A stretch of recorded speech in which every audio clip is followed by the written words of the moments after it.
Good morning. Let's just get into it. You've already introduced my talk gracefully. This study is funded by my institute and by the Labor Inspectorate Authority in Norway. As in many other countries, Norway has an aging population, and this comes with an increasing demand for care services for the elderly.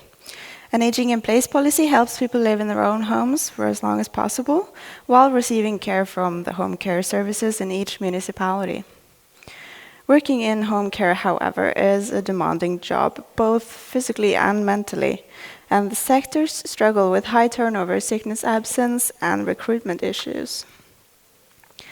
The Norwegian tripartite agreement for a more inclusive working life aims to reduce sickness absence and increase work participation. And one of the strategies to achieve this is to focus on industries where the potential for improvement is largest. Sick leave levels in the health services in general are high, but the highest level is found in the home care services, and hence the interest in this particular occupation for this study.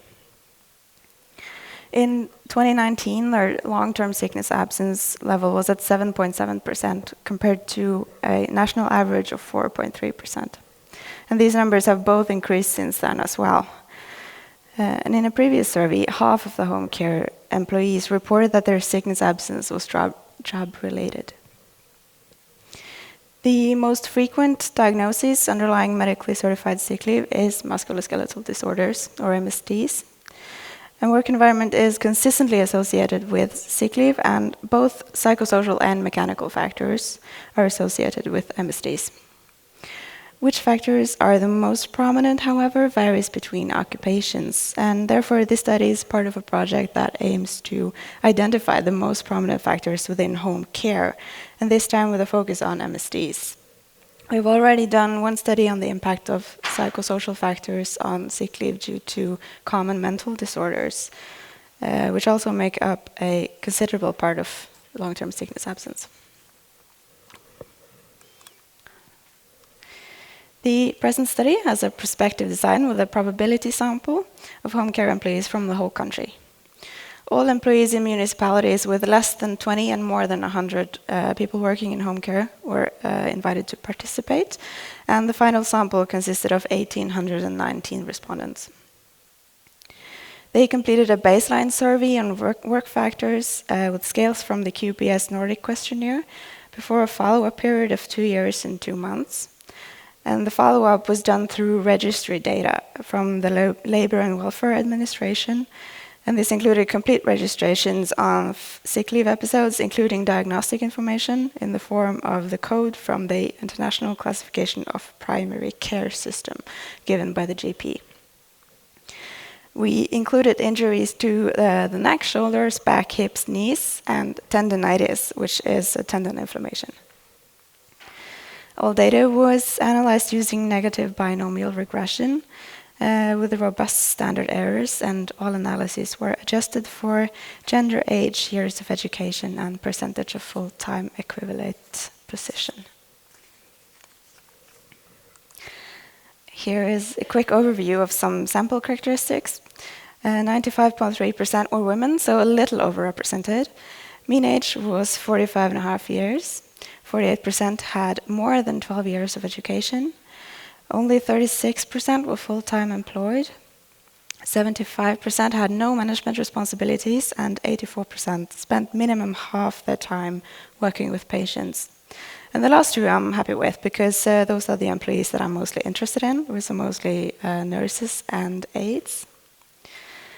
And finally, regarding sick leave during follow-up, 42.5% experienced sick leave due to any cause during the 26 months, and 34% of that sick leave was due to MSDs.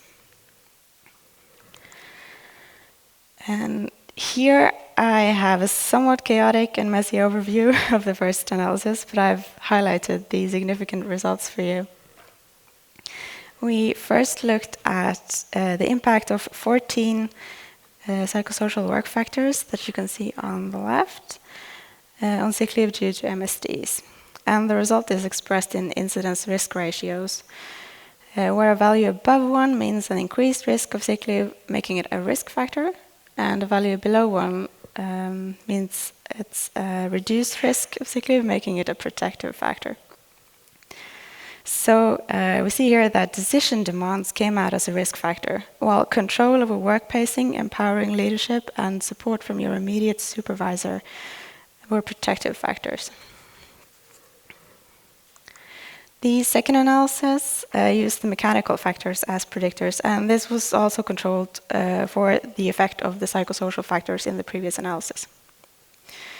The significant factors were working while squatting or kneeling, forward bending of the upper body without being able to use your arms for support, lifting or supporting patients between bed and chair or wheelchair, and experiencing the work as physically demanding.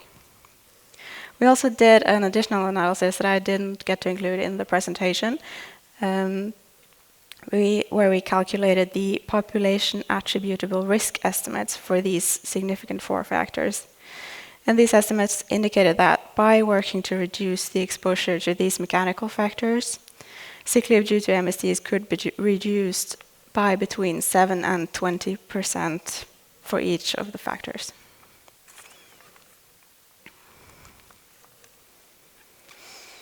So to briefly summarize the results, we found control over work pacing, empowering leadership, and supervisor support to be associated with a reduced risk of sick leave due to MSDs, and decision demands squatting or kneeling, forward bending, lifting or supporting patients, and experiencing the work as physically demanding was associated with an increased risk of sick leave.